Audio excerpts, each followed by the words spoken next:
extinto. La propia palabra es escalofriante. Significa que una especie ya no sobrevive en este mundo. Ya han habido 5 grandes eventos de extinción en la historia de nuestro planeta.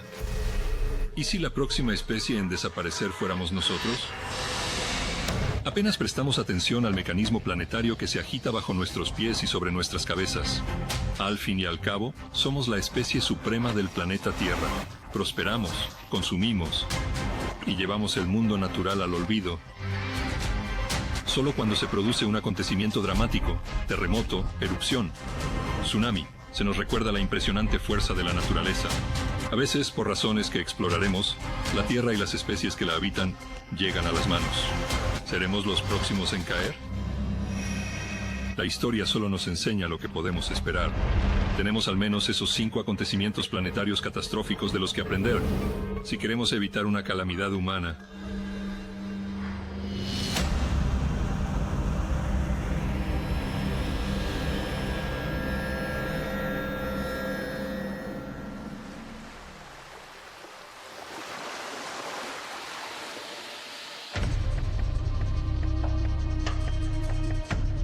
La Tierra ha sufrido 5 grandes extinciones masivas desde hace 500 millones de años. Se les ha denominado los 5 grandes. O los 5 grandes. La primera de ellas es la extinción masiva del Ordovícico final, que puso fin de forma abrupta a un gran proceso de diversificación en el que evolucionaron muchos grupos nuevos. No se sabe si realmente había plantas en la Tierra antes de eso. Y ahora se piensa que la razón principal de que esto ocurriera fue una edad de hielo masiva, muy breve, probablemente de menos de 1 millón de años de duración. En comparación, nuestra actual edad de hielo en la que estamos ha durado por lo menos 2 años y medio, posiblemente 5 millones de años, así que esto fue muy breve y muy agudo. El nivel del mar cayó muy rápidamente, se perdieron muchos ambientes, y luego terminó abruptamente de nuevo. El nivel del mar volvió a subir. Así que ciertamente después de eso tenemos pruebas contundentes de polen de la Tierra e incluso algunos insectos y cosas que muestran que la vida se había trasladado a la Tierra durante el Ordovícico tardío y el Silúrico. Pero después de eso, poco después de eso, en realidad comenzaron a evolucionar en grandes árboles durante el Devónico, a finales del Silúrico y en el Devónico. Y así aparecen lo que hoy conocemos como licopodios o submusgos, pequeñas cosas parecidas a musgos que aún viven cerca del agua. Y hoy son bastante pequeños, pero fueron capaces de crecer en estos grandes árboles, los primeros grandes árboles en los primeros bosques. Y estos bosques en realidad tenemos pruebas de que alteraron el ciclo del carbono, debido a que estos grandes árboles fueron capaces de crecer a través de los paisajes vacíos. Raíces excavaron los suelos y causaron una erosión extrema. Y así los suelos fueron arrastrados a los océanos. Y esto cambió todo el ciclo del carbono.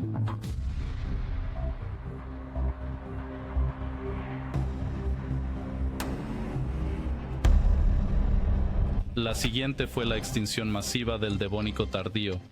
En ese caso parece que gran parte del océano simplemente se asfixió, básicamente. Ocurrieron cosas que hicieron que el océano perdiera mucho oxígeno. Posiblemente las plantas terrestres recién evolucionadas provocaron mucha más erosión al excavar sus raíces y hacer que los nutrientes se escurrieran, causando la proliferación de algas que succionaban el oxígeno a medida que se descomponían. Y muchas pruebas apuntan a estos cambios significativos en la Tierra y en el ciclo del carbono como uno de los principales impulsores de la extinción masiva. Y así los fondos oceánicos se convirtieron en una especie de zonas muertas, y hubo varios pulsos. No fue solo un evento individual, así que esto se extendió durante millones de años, muy diferente a la anterior, como ya he mencionado. A la gente le cuesta imaginárselo, pero en el pasado había más tipos de animales que en la actualidad. Así que incluso antes de los dinosaurios, estamos hablando del Pérmico. Antes del mayor evento de extinción de la historia, la extinción masiva del Pérmico Jurásico, había una gran diversidad de diferentes tipos de animales. Y realmente complejo, el llamado escalonamiento ecológico también, podría decirse que tan complejo como hoy en día, y la gente no se da cuenta de que hay muchos más tipos diferentes de animales, y con cada extinción subsiguiente, seguimos perdiendo planes corporales. Así que como hoy, si estamos al borde de otra gran extinción, en realidad podemos mostrar en el pasado que esto ha sucedido, donde perdemos todos estos planes corporales. Y hay algunos organismos que son realmente raros hoy en día, y están al borde de la extinción, y de hecho podemos decir que vamos a perder los principales planes corporales de nuevo, a menos que se conserven, pero en realidad podemos mirar y aprender mucho del registro fósil para mostrar lo que realmente puede suceder después de una extinción masiva y cómo el mundo cambia o puede cambiar. El mayor evento de extinción masiva jamás ocurrido borró casi por completo la vida de la Tierra. El mayor acontecimiento de extinción que ha asolado la Tierra se produjo hace unos 252 millones de años. Esto se llama la Gran Mortandad, pero es en el límite de extinción masiva del Pérmico-Jurásico. Así que, en este punto en el tiempo, por lo que sabemos, de todos los estudios fósiles que se han hecho, en términos de todas las secciones geológicas de todo el planeta, en la Tierra y en el mar, sabemos que la magnitud de la extinción fue en una escala que realmente no podemos imaginar. Cerca de 95% de toda la vida en el planeta se extinguió. Fue la única extinción masiva que afectó a los insectos. Por lo que sabemos, las demás parecen no afectar tanto a los insectos, y se cree que probablemente fue causada por toda una combinación de eventos que causaron esta tormenta perfecta de malos ambientes. Así que había cosas como un gran evento de efecto invernadero. El lugar se calentó hasta 10 grados muy rápidamente, posiblemente varias veces. Incluso se cree que evolucionó un nuevo tipo de bacteria que era capaz de descomponer el carbono del fondo marino y convertirlo en metano, que es un potente gas de efecto invernadero.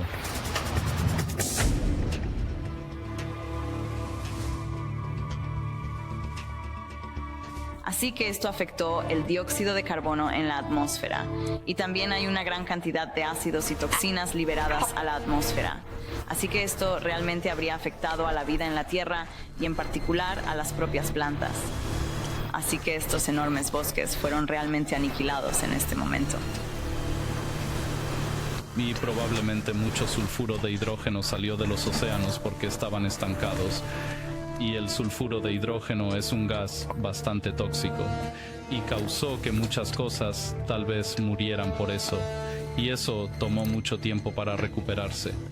Hubo lo que se conoce como una brecha de carbón, lo que significa que no hubo bosques durante unos 5 millones de años, y una brecha de coral, lo que significa que no hubo arrecifes en los océanos durante mucho tiempo. Y los niveles de oxígeno en la atmósfera cayeron en picado desde algo cercano al 30% en la atmósfera comparado con el 21% actual, posiblemente cayendo hasta el 10%. Así que es como estar en el monte Everest, básicamente en el fondo del mar en términos de densidad de oxígeno. En cuanto a la gran muerte, eso es más complicado porque fue un ambiente tan malo durante tanto tiempo que fue causado por estos diversos factores. Y podemos ver en el registro fósil que el clima parecía fluctuar salvajemente durante unos 5 millones de años después de la extinción masiva. Así que las especies que sobrevivieron a esa muerte inicial todavía tenían que capear todos estos grandes cambios que vinieron después, y parece que muchas de las que sobrevivieron eran generalistas. Hoy decimos que si hay otra catástrofe, serán las ratas, las gaviotas y las cucarachas las que sobrevivan. Y son bastante buenos generalistas.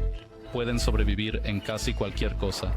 No están especializados en ningún alimento en particular y también tienen ciclos de reproducción rápidos, lo que ayuda. Así que cosas como, digamos, un elefante que tiene un ciclo de reproducción largo, puede que no sobrevivan tan bien y solo tengan pocas crías. Y ese parece ser el patrón en ese entonces también.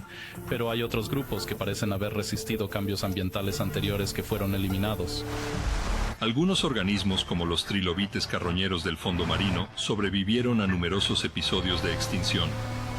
Uno de los organismos más exitosos del mar fueron los trilobites, un tipo de artrópodo. Tuvieron éxito durante varios cientos de millones de años. Evolucionaron en el último precámbrico, por lo que sabemos.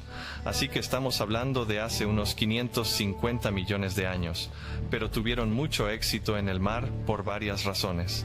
También sustituyeron a varios organismos que eran realmente diversos, como los llamados animales taza o arqueocítidos, que perturbaban sus hábitats. Y básicamente, hubo una carrera armamentística en esta época. Así que probablemente los trilobites estén entre los 3 grupos más conocidos cuando se habla de seres extinguidos, justo después de los dinosaurios y los amonites. Ciertamente fueron uno de los primeros grupos que dominaron los océanos, con miles de especies. Algunos de los mejores ojos con sus ojos compuestos y una lente hecha de un cristal de calcita, bastante sorprendente. El único animal que ha hecho eso. Pero habían resistido a muchos acontecimientos diferentes, incluyendo supongo varios depredadores diferentes que venían desde inicialmente grandes nautiloideos y luego a los escorpiones marinos y luego los peces blindados. Y parece que resistieron a todos ellos con todas estas defensas muy espinosas. Pero al final, en los eventos de extinción del Devónico, sufrieron un fuerte impacto y casi ninguno de ellos sobrevivió, excepto un pequeño grupo que siguió luchando hasta que finalmente fue aniquilado en el Pérmico. Así que casi todos vivían en el fondo del océano, realmente dependían del fondo marino. Así que tienes las patas, a veces puedes ver sus huellas donde se arrastraron por el sedimento y se comieron los animales y otras criaturas que vivían en el sedimento. Así que si los fondos marinos estaban empezando a morir y nada vivía allí, toda su cadena alimentaria se derrumbó. Así que supongo que esa es una de las principales razones por las que no pudieron sobrevivir. Dependían en gran medida de los fondos marinos llenos de oxígeno y llenos de vida. Es muy triste porque son animales muy interesantes con una gran diversidad y formas hermosas. Un organismo adaptable sobrevivió a la gran mortandad. El Lystrosaurus pasó a ser el de los dinosaurios y mamíferos por igual, incluidos los humanos. Así, durante el Pérmico en Pangea, sabemos por el registro fósil que había una gran diversidad de tetrápodos, es decir, organismos de 4 patas como este tipo de aquí, que se llama Lystrosaurus. Por alguna razón, tenía atributos que le permitieron cruzar esta frontera relativamente ileso. Así que sabemos, mirando el esqueleto, que probablemente hurgó en la basura. Tenía un pecho de barril en términos de capacidad de aire también. Sabemos que el aire era probablemente bastante delgado.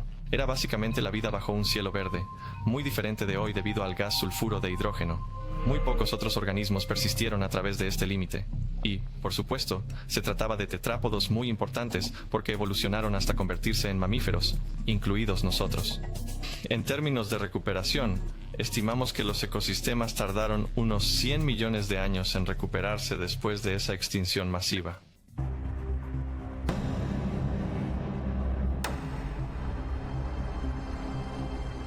Vino mucho después, supongo que unas decenas de millones de años más tarde, se produjo la extinción del Triásico. Es posiblemente una de las más misteriosas porque creo que hay menos causas que hayan sido identificadas para ella, pero podría ser de nuevo grandes erupciones volcánicas que causaron grandes cambios climáticos que ocurrieron masivamente. El vulcanismo puede tener impactos sorprendentes sobre el clima y el medio ambiente de varias maneras diferentes. En primer lugar, si se produce una gran erupción volcánica, se añade a la atmósfera una gran cantidad de suciedad, polvo y sustancias químicas. Una parte de ellos son óxidos de sulfuro o incluso sulfuros de hidrógeno, y estos pueden, en primer lugar, formar aerosoles de sulfuro. Estas son partículas muy pequeñas que llegan a la alta atmósfera y pueden permanecer allí durante mucho tiempo. Y al hacerlo, protegerán la atmósfera. Es como una manta. Así que la radiación solar entrante en realidad no llega a través de cuando se enfría durante unos días, mes, tal vez incluso años, si se trata de una gran erupción, y se vuelve más oscuro. Si se trata de una erupción muy grande, podría incluso llegar a ser tan oscuro que la fotosíntesis se Bueno, convierte mucha en un gente problema. piensa que el Triásico fue más o menos un ambiente estresado, en gran parte debido a que los niveles de oxígeno en la atmósfera se mantuvieron muy bajos. Así que los niveles de oxígeno en el Carbonífero al Pérmico es la gran edad de hielo había subido a 32%, que es enorme, como en comparación con 21% en la actualidad. Y en gran parte debido al gran crecimiento de los bosques terrestres que habían evolucionado y permitió que todo tipo de cosas evolucionaran. Insectos gigantes. Hacia finales del Pérmico, incluso antes de la última extinción, los niveles de oxígeno realmente comenzaron a caer. Y los indicios apuntan a que a principios del Triásico los niveles de oxígeno se mantenían cerca del 10 o 12%, que es la mitad de lo que tenemos hoy. Es realmente muy bajo. Y parece que no volvieron a acercarse a los niveles modernos hasta el Jurásico, después de la extinción masiva al final del Triásico. Pero lo interesante de esto es que probablemente alentó a algunos grupos a desarrollar una respiración realmente eficiente. Así que si piensas en las aves de hoy, tienen respiración circular. Realmente no tienen que inhalar y exhalar tanto como tienen un montón de bolsas de aire para realmente sacar el oxígeno. Y eso podría ser un legado de los primeros antepasados de los dinosaurios que evolucionaron en el Triásico para hacer frente a estos bajos niveles de oxígeno. Así que ese ambiente estresado tuvo algunas consecuencias no deseadas más tarde, por lo que vemos tal éxito en las aves de hoy, capaces de volar, que es una alta demanda de oxígeno.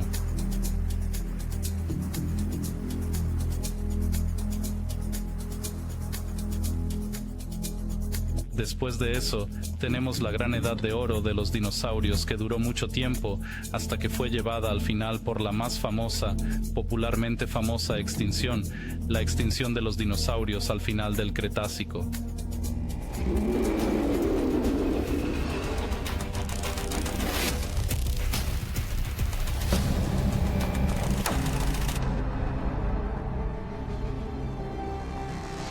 De hecho, ahora podemos datarla en torno al 66,3 millones de años. Famosamente, hubo un gran impacto de asteroide, probablemente el mayor impacto de asteroide en los últimos 500 millones de años. Donde tal Así vez que un estamos trillón de hablando toneladas de roca lanzándose a través del espacio. Y cuando llegó a la Tierra, atravesó la atmósfera en una fracción de segundo.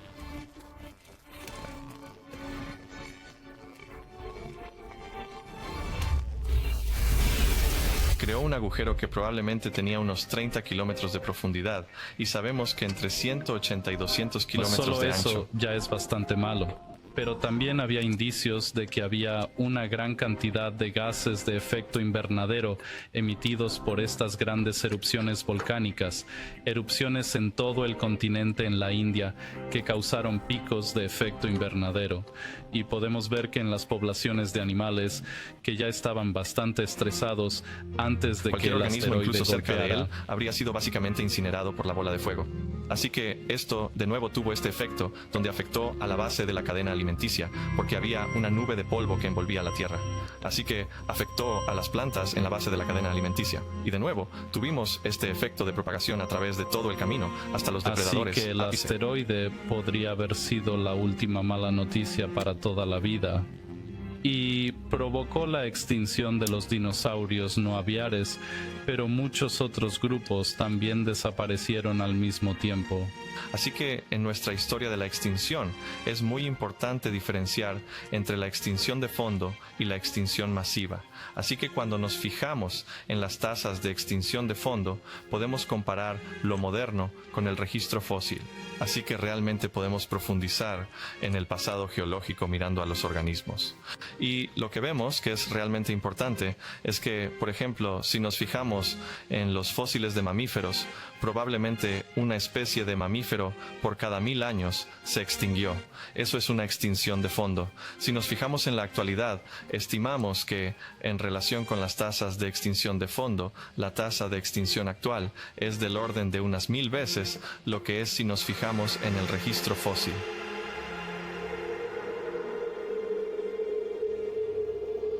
Desde el punto de vista de la geología y de la observación del tiempo profundo, se ha demostrado que existe una relación clara y sólida entre los niveles de carbono, especialmente los niveles de dióxido de carbono en la atmósfera, y el clima.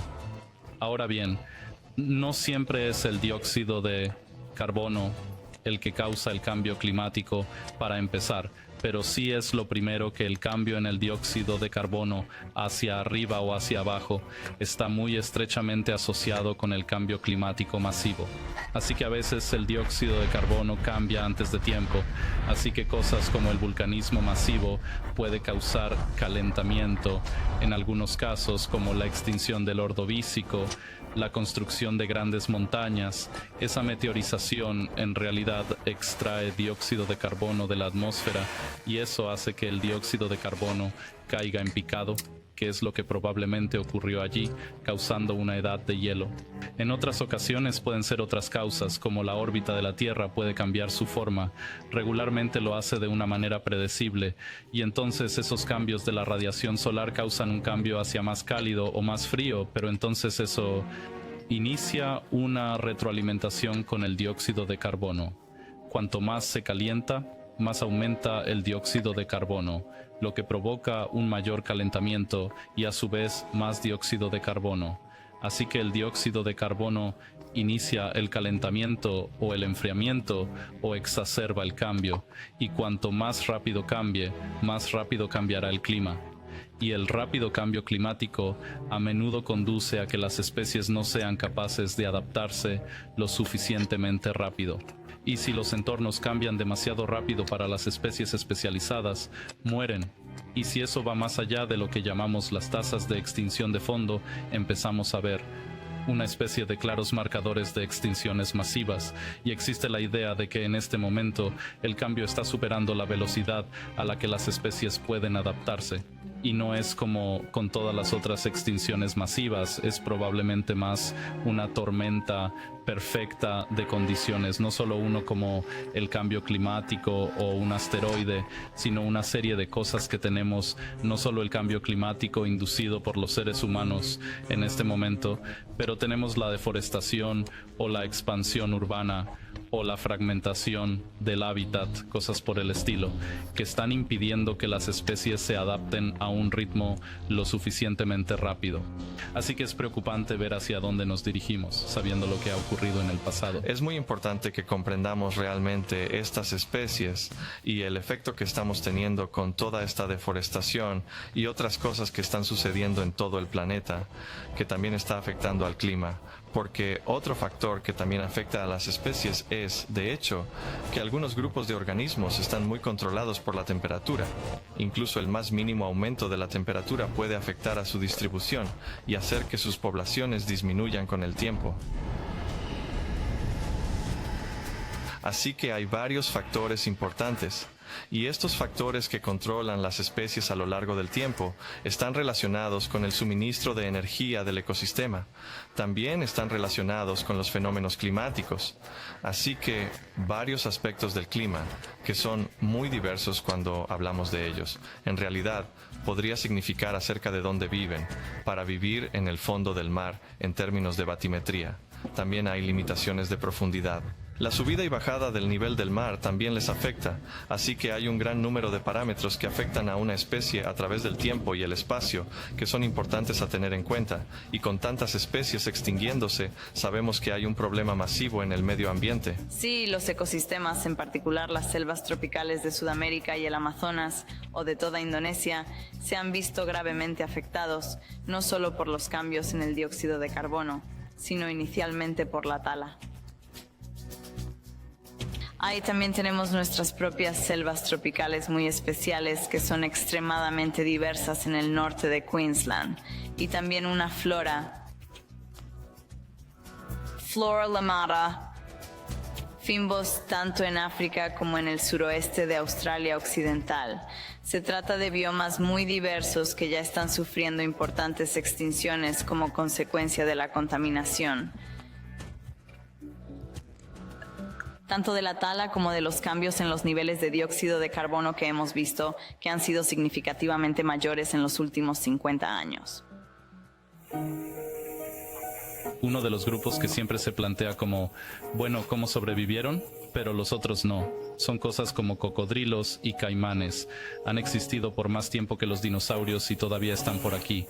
Y la reciente congelación masiva en Florida fue interesante.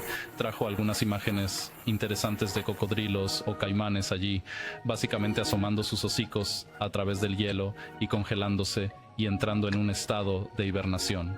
Y si se piensa en este caso, la extinción masiva al final de la era de los dinosaurios, el Cretácico, donde hubo probablemente casi un invierno nuclear por el impacto, que era probablemente una manera perfecta para ellos para sobrevivir a eso, donde no había comida alrededor durante muchos años.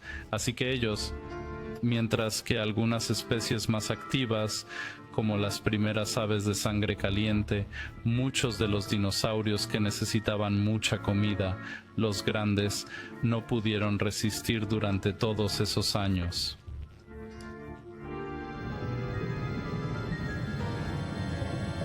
Si le prestamos atención, otro evento proporciona una lección sobre la absorción de dióxido de carbono en los océanos, el máximo térmico del Paleoceno-Eoceno.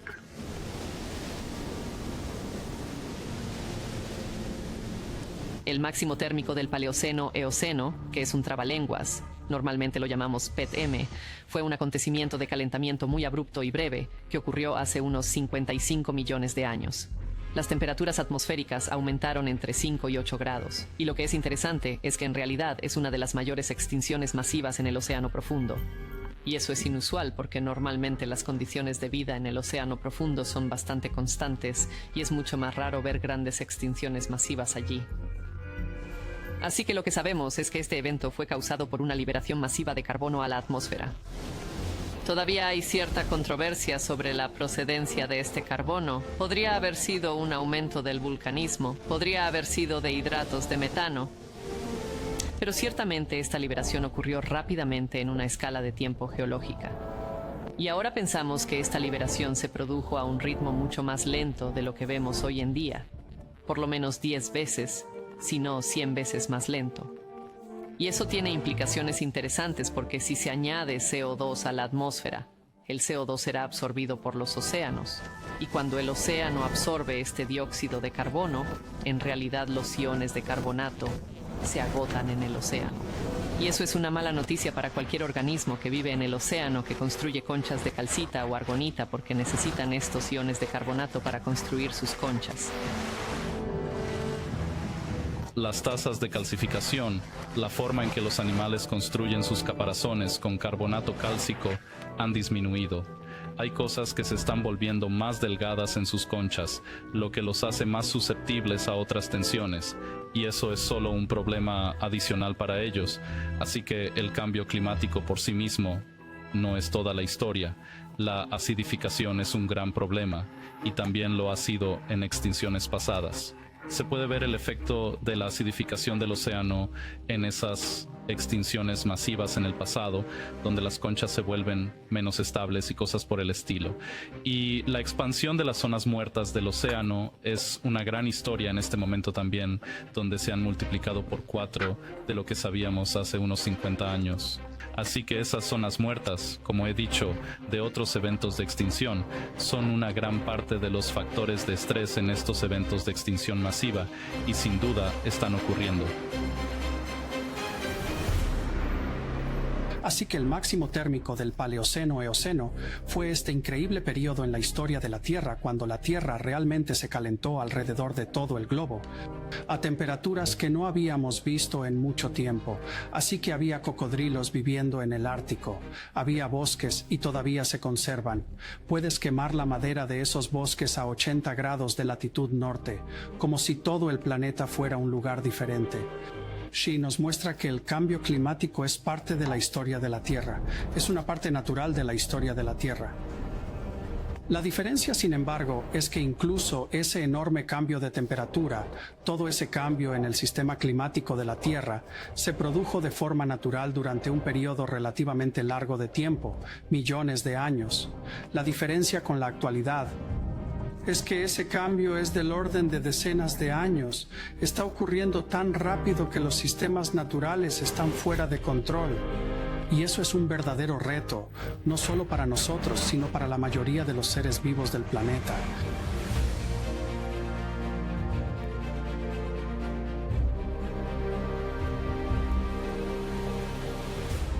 Creo que es indiscutible que la actividad humana, de una forma u otra, incluso sin el cambio climático, está causando la extinción de cosas. Y eso se ha documentado para muchas cosas en los últimos 200 años. Grandes grupos de mamíferos que solían ser masivamente abundantes han desaparecido. Así que es muy difícil saber cuánto se está extinguiendo realmente, porque se necesitaría la mitad de la población mundial para hacer estudios ecológicos casi todos los años, solo para vigilar cómo están las cosas. Obviamente no se dispone de esos recursos. Para un paleontólogo es más fácil, porque ya se han hecho todos los experimentos.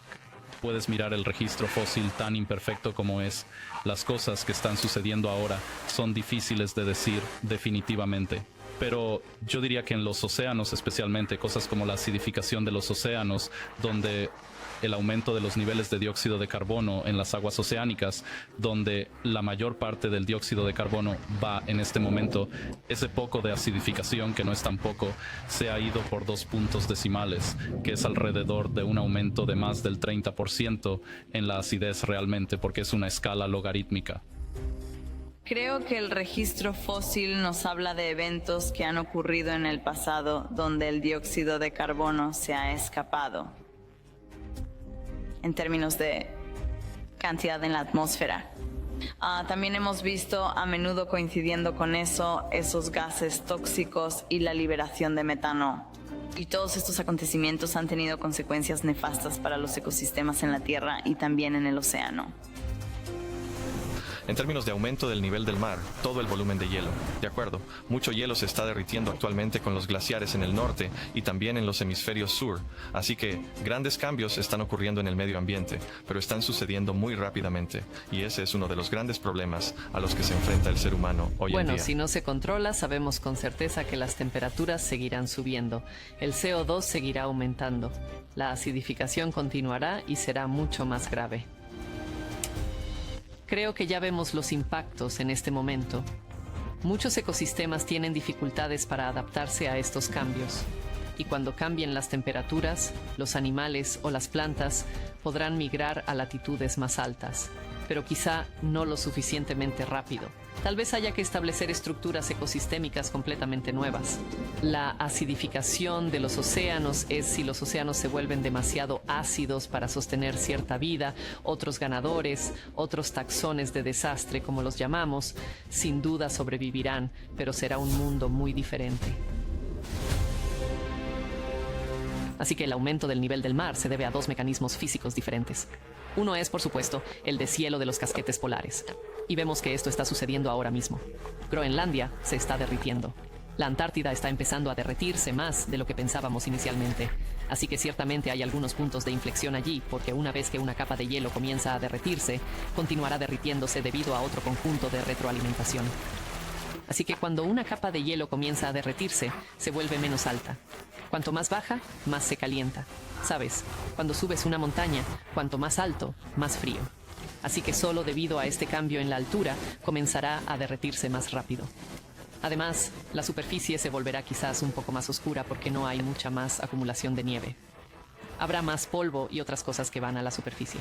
Y especialmente en las regiones donde empieza a derretirse completamente, lo que antes era blanco será reemplazado por roca o por lo que haya debajo. Estos colores son mucho más oscuros, absorberán más radiación solar entrante y se calentarán. Así que hay varias retroalimentaciones positivas que se ponen en marcha una vez que una capa de hielo comienza a derretirse. Si empezamos a calentar nuestros océanos, el agua del océano se expandirá. Y debido a esta expansión, experimentaremos un aumento del nivel del mar. Escucha, la gente ha estado haciendo modelos durante los últimos 20 años sobre, ya sabes, los cambios en el medio ambiente que están en curso en este momento. Y cada vez que producen un modelo, tienen que revisarlo porque el sistema natural va más rápido de lo que modelaron. Así que el hielo del Ártico, por ejemplo, se ha reducido a 1/3 de su tamaño. Eso era hace solo 20 años. Así que estos sistemas están cambiando increíblemente rápido. El peligro es que tenemos este enorme sistema llamado océano, que absorbe una gran cantidad de energía porque es muy grande. pero una vez que alcanza ese punto de inflexión y empezamos a derretir el hielo y las temperaturas comienzan a subir más rápido de lo que son ahora, que sabemos que va a suceder. Todos los modelos muestran que entonces estamos en territorio desconocido y es muy difícil adaptarse a esos cambios. En el caso de los humanos, creo que ahora mismo somos muy vulnerables.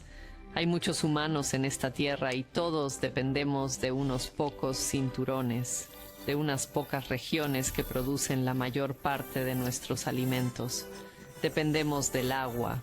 Con el cambio climático, los patrones de precipitación cambiarán. La temperatura, por supuesto, cambiará. ¿Seguirán funcionando las estructuras que hemos construido en los últimos 20 años? ¿Serán capaces de mantenernos a todos? Creo que eso es muy cuestionable. Además, por supuesto, veremos subir el nivel del mar. Todas estas cosas también ocurrirán si dejamos de emitir ahora mismo. Pero quizás sea más fácil afrontar las consecuencias cuanto antes dejemos de hacerlo. Puede que en algún momento muy pronto sea demasiado tarde. Creo que como seres humanos hemos sido capaces de hacer algunas cosas increíbles con nuestras propias necesidades, como los cultivos que hemos sido capaces de modificar genéticamente para tratar de aumentar la cantidad de recursos alimentarios que tenemos para tratar de abastecer estos enormes aumentos en la población humana.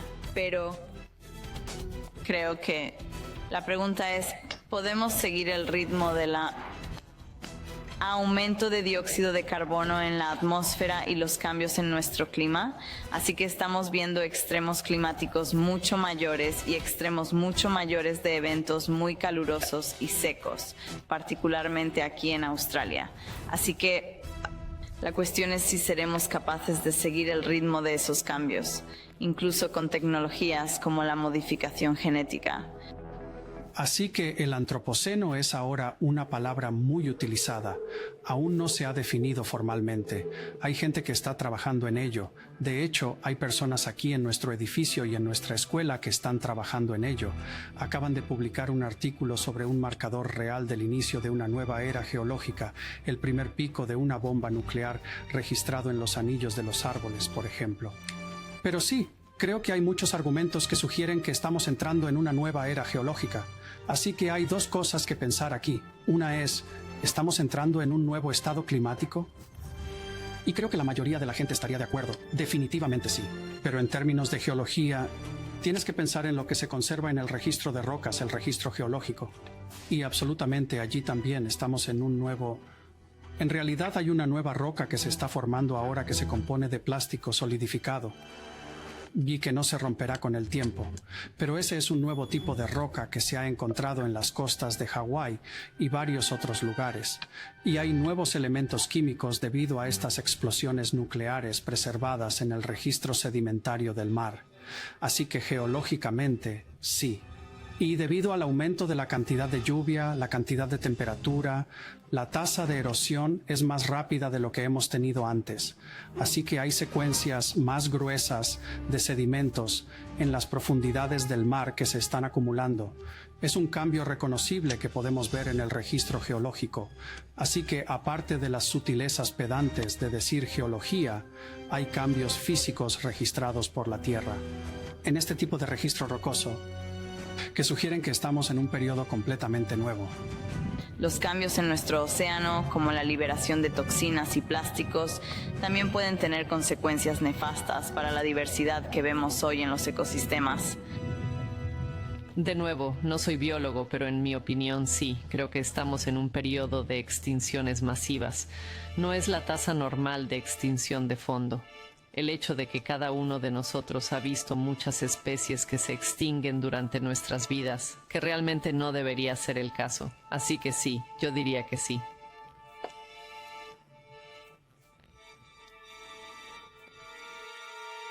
¿Estamos entrando en la sexta gran extinción? Muchos dirían que ya estamos en él. No hemos entrado, no estamos entrando, estamos dentro. Si nos fijamos en la cantidad de especies que se han extinguido desde realmente el dodo y la paloma pasajera en los estados a partir de finales de 1800, desde entonces la tasa de extinción de especies es también una de estas curvas Creo que las exponenciales. pruebas apuntan a una sexta extinción masiva. Si fuéramos capaces de viajar en el tiempo hacia el futuro y mirar hacia atrás en las pruebas fósiles de hoy, veríamos los últimos 10.0 años de una manera muy corto espacio de tiempo, así que veríamos que la megafauna, que eran como los tigres, dientes de sable y los bisontes gigantes a través de América o en Australia, veríamos que la megafauna como nuestros leones marsupiales y canguros gigantes y wombats gigantes, todos se extinguieron en un espacio muy corto de tiempo, así como el aumento que vemos en la extinción de especies en la actualidad. Así que creo que ya hemos entrado en esta sexta extinción masiva en el Antropoceno. Y ya sabes, el peligro es que hay tantas especies que son únicamente preparadas para propósitos muy específicos. Cuando ese propósito cambia, digamos el tamaño de una flor, el crecimiento de un horizonte, de una cadena montañosa, donde viven, ya sabes, hay aves que solo viven dentro de 400 pies de una montaña en particular. Están siendo forzados a subir la montaña y eventualmente van a tener que ir al cielo. Sus hábitats están desapareciendo mientras hablamos porque están muy bien sintonizados para la vida. Así que a medida que los hábitats cambian, ya sea para bien o para mal, ya sabes, el cambio climático trae más crecimiento en algunas zonas, menos crecimiento, más seco en otros, pero ese cambio significa que las especies se extinguirán. Uno de los principales problemas a los que nos enfrentamos los humanos hoy en día es la pérdida de especies, y esto está ocurriendo a través de la deforestación, las construcciones. Esto ocurre en todo el planeta, y lo que está sucediendo es que las áreas de distribución de las especies se están contrayendo, diseccionando, y no pueden moverse de un lugar a otro. Esto afectará también al acervo genético y a la diversidad genética, ya que existe un número mínimo de individuos en una población para mantener esa especie a lo largo del tiempo y también en el espacio. Ahora, bajo los procesos geológicos naturales de la Tierra, la naturaleza se adaptaría y surgirían nuevas especies para llenar esos vacíos. Pero debido a que el cambio es tan rápido ahora, la naturaleza no puede adaptarse a esa velocidad. Y ese es el peligro. Nos quedan muy pocas especies exitosas que puedan adaptarse al cambio, y nosotros somos una de ellas. Podemos adaptarnos, vivimos en todas partes del planeta. Así que para nosotros, todo está bien, no está bien, pero podemos adaptarnos a ese cambio. Pero hay tantas especies que no pueden y están desapareciendo ahora. Pero mi preocupación personal, por encima de todo, es un cambio en la química del océano y también el cambio en la disponibilidad de agua y lo que va a pasar con nuestros ecosistemas. Porque nuestros ecosistemas ya están sometidos a estrés debido al cambio climático.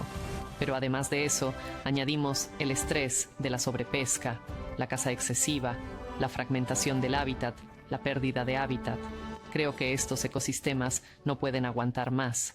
En cierto modo, formamos parte de un ecosistema. Necesitamos un ecosistema para vivir. Necesitamos comer, necesitamos beber. Una de las cosas acerca de la geología es acerca de las rocas, acerca de los procesos que, ya sabes, se conservan en el registro rocoso, es que comprimen el tiempo. Así que, ya sabes, donde los dinosaurios se extinguieron, eso fue probablemente más de 1 millón de años, pero podemos verlo como una capa de ese grosor. Así que, si piensas en todo el cambio que está sucediendo ahora, todo el plástico y la contaminación que está entrando en el medio ambiente, a medida que entra en las profundidades del mar y se entierra y entierra y entierra, se comprime en estas capas muy delgadas. Así que habrá un enorme pico geoquímico de todos estos componentes manufacturados que se conservarán bajo un horizonte muy delgado. Así que dentro de millones de años, si yo fuera capaz de viajar hacia el futuro y luego volver y mirar y decir, ¿qué ha pasado aquí? Porque está tan comprimido, tanto cambio está ocurriendo en ese intervalo específico. Esta es una catástrofe masiva que se registraría en todo el mundo. Así que tienes estos efectos fuera de control. Y así los efectos de fuga, y ya lo estamos viendo, ¿verdad? Así que más de la mitad o incluso 3/4 partes de la población mundial vive en zonas bajas en deltas de ríos fértiles en la costa de los océanos. Todas las grandes ciudades del mundo están donde hay una bonita vista sobre el océano, ¿verdad? Así que ahora si el océano sube 120 metros, OMG, los deltas fértiles donde se cultiva todo el arroz, donde se cultiva todo el grano, todas estas cosas, desaparecen. Y así como esos océanos se inundan, y algunas personas han sugerido que esto puede suceder en el orden de 100 años, más de la mitad de nuestra fuente de alimentos se ha ido. Las poblaciones de peces se están agotando en todo el mundo. Y esas son las reservas primarias de alimentos. El alimento primario es la clave. Si no tenemos las reservas primarias de alimentos y agua dulce, lo básico para vivir, no se trata de si tienes un teléfono móvil o un ordenador, se trata de si tienes comida y agua. Y si no tenemos comida y agua, nuestra población se desplomará totalmente.